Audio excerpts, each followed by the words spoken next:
Have you noticed the price drop in solid state storage solutions over the last year?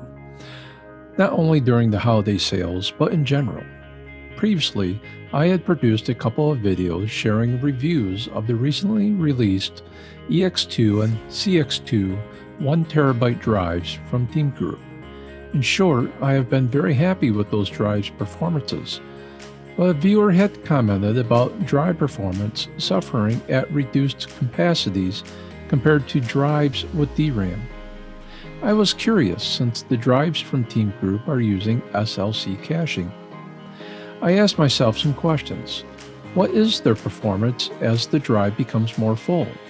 Does the price of the drive reflect such concerns?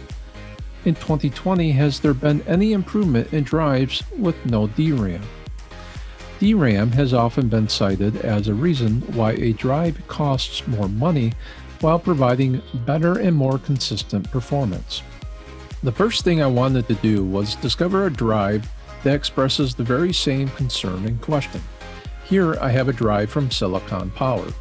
Yes, the drive is only 128 gigabytes in size, but it will allow us to observe clearly how a drive's performance becomes less efficient as the drive becomes full.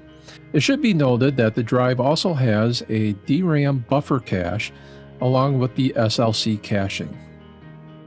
Frankly, I had never done this type of test before and was shocked by how quickly the drive's performance suffers.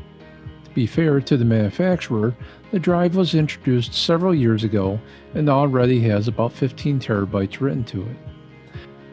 I also would expect that a larger capacity drive would not suffer from the same performance. That said, it's now 2020. Surely technology has advanced. A popular drive on the market is the Crucial MX500. The drive has been available for a couple years and it does use DRAM as part of its performance. Hands down, it's a good drive from a respected company, but one that comes with a premium price. What we're watching is the drive's performance as the entire 1 terabyte size is written to. Will the performance suffer as the drive's capacity becomes less? Let's find out. To a greater extent, the drive is performing as expected. So with the drive full, let's run a test with Crystal Benchmark. I'll let the results speak for themselves, and in other words, there's no surprises. The bigger question is, what about SLC caching in 2020? Does saving 30% on the purchase sacrifice too much? Is the margin between top-end drives and budget drives becoming smaller? I was curious, so let me share what I observed. The same files from before are now being copied onto the 1 terabyte EX2 drive from Team Group. The drive is dependent on SLC caching and supports Windows trim optimization. I truly did not know what to expect, since it's very rare that I copy such a large amount of data onto a drive at one time. Come to think of it, I have never copied 1 terabyte of data onto a solid-state drive before in such a short time frame. Most users, for that matter, will not either. As you can see, the drive performs nearly on par with the MX500. This was a pleasant surprise.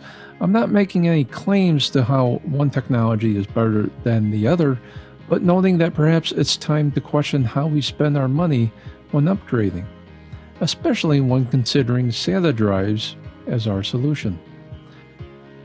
Yes, NVMe is better in every way, and those drives have also become more affordable. The only disadvantage that they have, perhaps, is the limited number of ways to add more physical drives.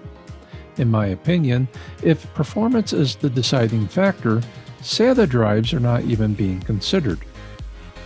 We've seen larger capacity solid-state drives come to market recently, and I think that is where some excitement is to be had with the SATA interface. I try to keep the videos short, so I'll not ramble on. This video was a result of someone's past comment, so I always appreciate the engagement. If the video gave some insight, hitting the like button is appreciated, and perhaps even the subscribe button. Thanks for watching.